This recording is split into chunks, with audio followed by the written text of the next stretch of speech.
Thinking of setting up the next eBay or Etsy? Respect. Good for you. Have a crack. All I'd say is make sure you put in place the appropriate website terms and conditions. Now, want to know what they are? Well, stick around and I'll tell you. Hi, it's Simon here from the Contract Company. Contracts, it's what we do all day, every day, and sometimes overnight. Lucky us. Righto, so you want to set up the next eBay or the next Etsy? What I recommend you do is you should have in place some website terms and conditions. Why, you say? Well, the website terms and conditions operate as a contract between all parties, assuming you draft them like that. And so that then makes it clear that by using the website and or buying goods or services through the website, that there is a contract that's formed, and then the terms of the contract are what's described in the website T's and C's. So as an example, and I'm going to have to look at my cheat sheet here because I can't remember all of these, but if you're going to set up a marketplace, what you need in there is some terms and conditions that cover everyone. So as an example, they need to register as a user, and that doesn't matter if you're a buyer or a seller, or even, I was going to say, even if you're just browsing, but you don't have to sign up if you're just browsing. But the website terms and conditions should actually still cover you if you're browsing the website. But anyway, back on point. The T's and C's should cover you being a registered user. They should set out, the terms and conditions should set out what the website does in terms of, it's a marketplace where buyers can buy and sellers can sell. And you should also specify what sort of things you can and can't sell online. So we did some recent terms and conditions for a marketplace for dolls of all things. I didn't realize, but there's quite a market out there for dolls. Good work. So we wanted to make it clear that you could only sell dolls and accessories that related to dolls on that marketplace, and anything else was forbidden or verboten. You want to set out in your terms and conditions the user conduct in terms of what conduct users are obligated to adhere to when they are on the website.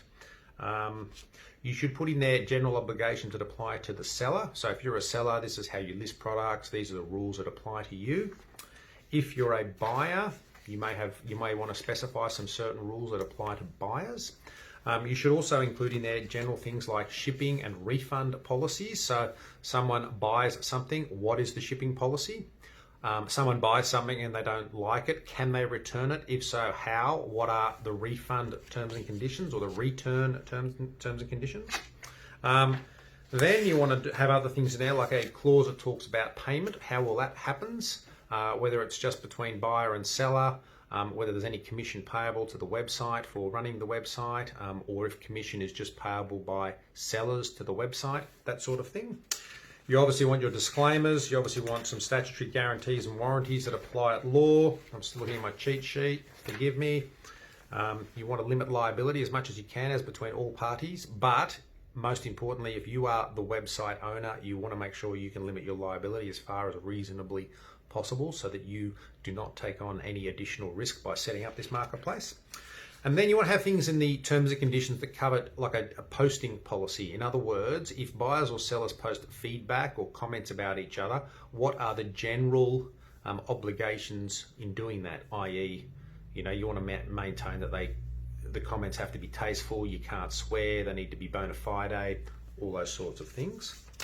You want to also reserve your rights as the website owner to be able to kick people off your website if they're not adhering to the terms and conditions in general, or specifically, posting policies. If they're not up to speed with that, then you can punt them.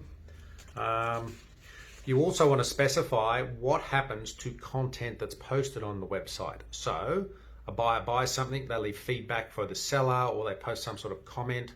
Who owns the IP in the comment? Interesting. I suggest you should, and that way you can then use those comments for any purpose that you want.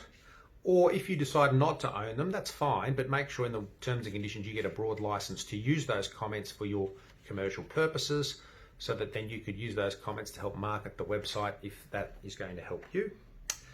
You also want to specify what happens with hyperlinks. So if someone puts in a hyperlink in a post or a comment, and that takes the person to another website that's infected with, Trojans or any sort of bugs, etc., you want to make sure that you guys aren't responsible for that as the website owner. And then you want a general clause about IP, which I sort of alluded to before. And I think if you had all those things covered off in your website marketplace terms and conditions, you're going to be in a pretty good shape. Anyway, if you have any questions about that or in general, please feel free to get in touch, simon@contractcompany.com.au or 1-800-355-455. Thanks very much.